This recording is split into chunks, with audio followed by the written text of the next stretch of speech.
welcome to the Blindfold Chess Podcast. Born in 1941, Nona Gaprindashvili was the youngest of 6 kids and the only girl. She began playing chess at the age of 5 from watching her brother play. Her first major break came from when her brother had to back out of a local team championship. Nona stepped in to fill his place and performed very well, scoring 5th overall. There is a really nice interview she gave to Chessbase in 2018, walking through her chess life and accomplishments. I've left that in the show notes.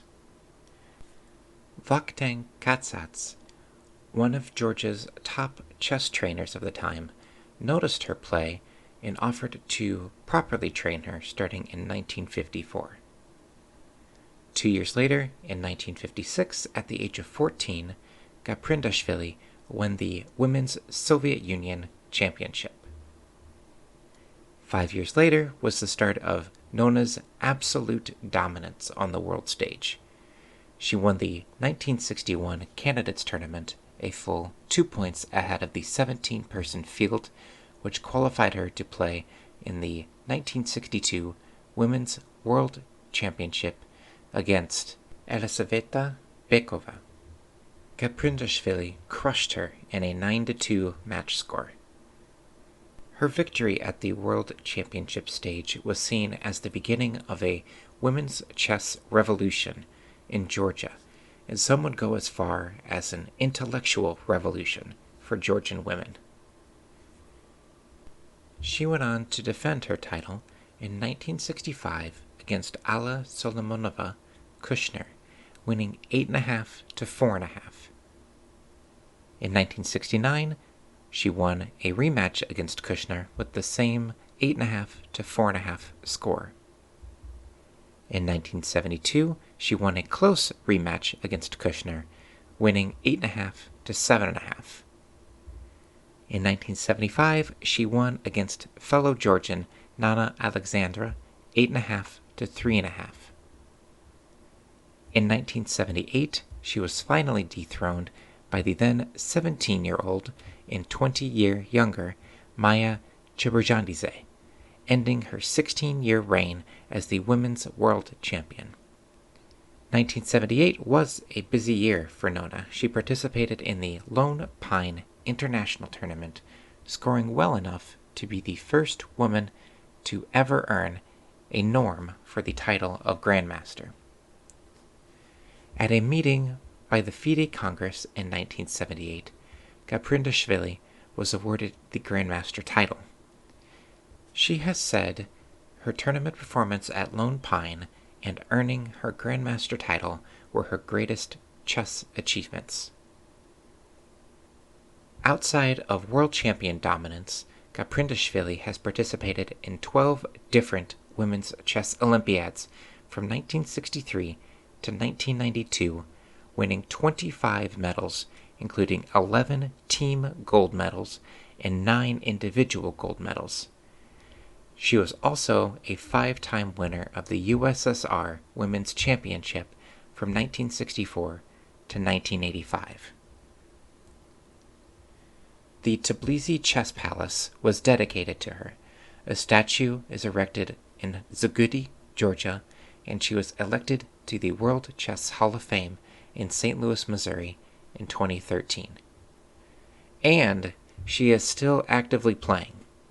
She participated in the 2023 European Senior Women's Chess Championship at the age of 82.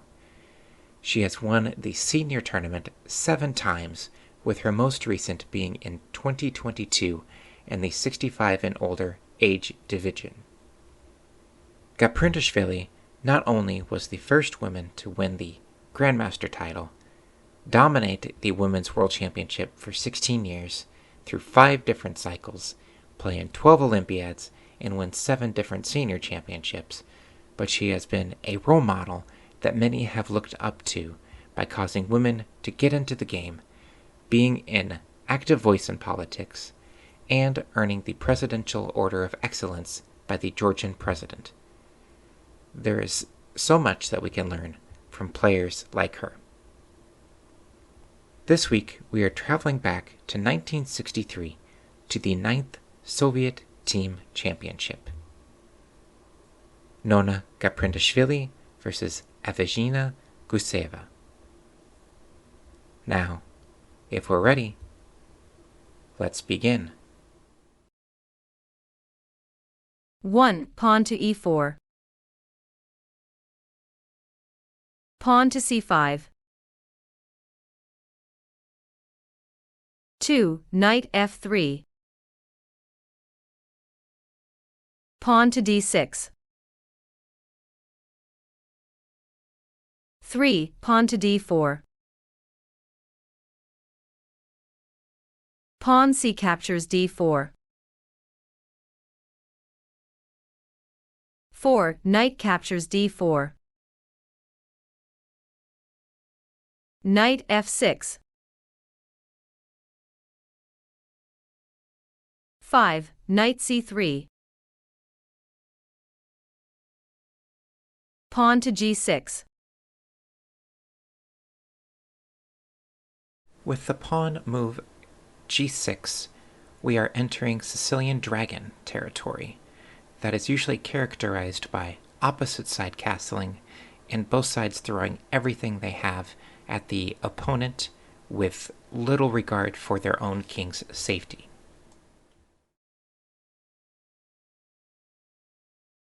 Six. Bishop e3. Bishop g7. 7. Pawn to f3.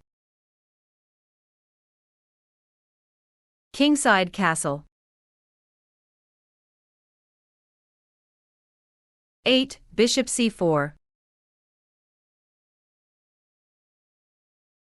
Bishop d7. 9. Queen d2. Knight c6.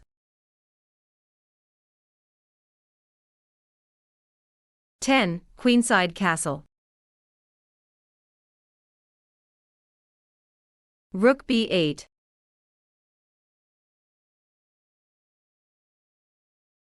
11. Pawn to h4. Knight captures d4. 12. Bishop captures d4. Pawn to b5.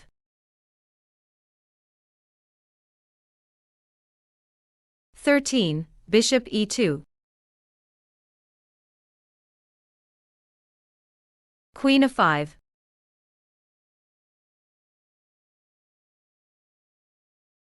14. Pawn to h5. Pawn to b4.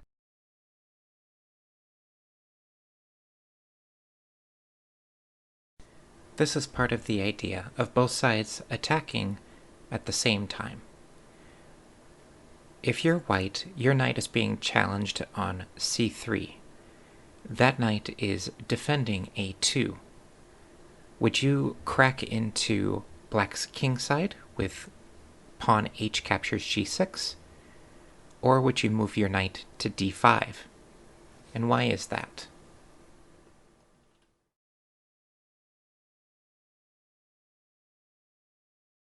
"15. Knight d5.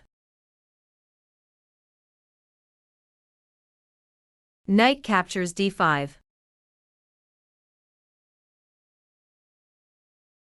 16. Bishop captures g7.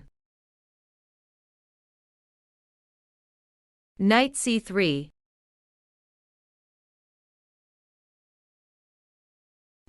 Here's another opportunity for white. You have a bishop on g7 that is threatening to be captured. You have a knight on c3 that can be captured by 3 different pieces. Your pawn on a2 is weak, and you're still attacking on the king side. What would you try to do here?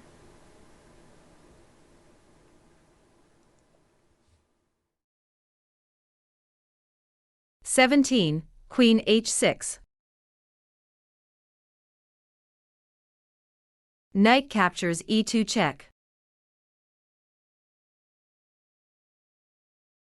18, King d2.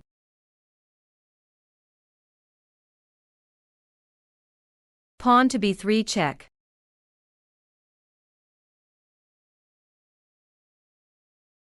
19, King captures e2. Rook f to c8.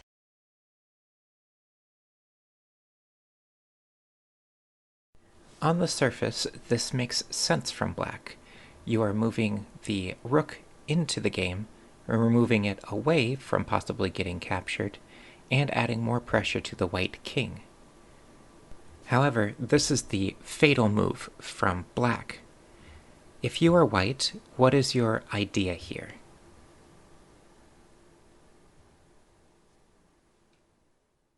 If you said, continue crashing into the king side, that is the right idea. If you wanted to play defensively, that's not quite where we're going.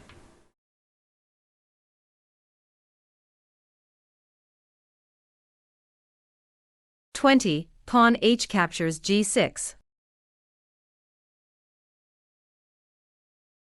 Rook captures c2 check.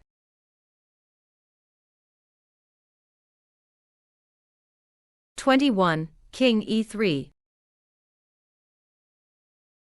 Black resigns.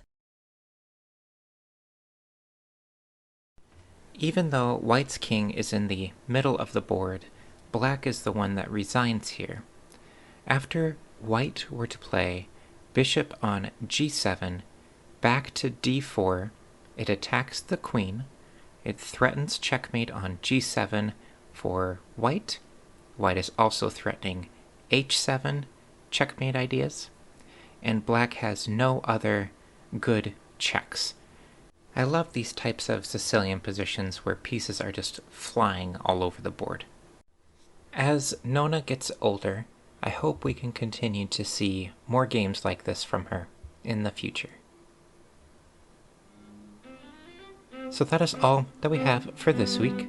Tune in next time where we will continue to work on our blindfold skills and look at another game of the Masters.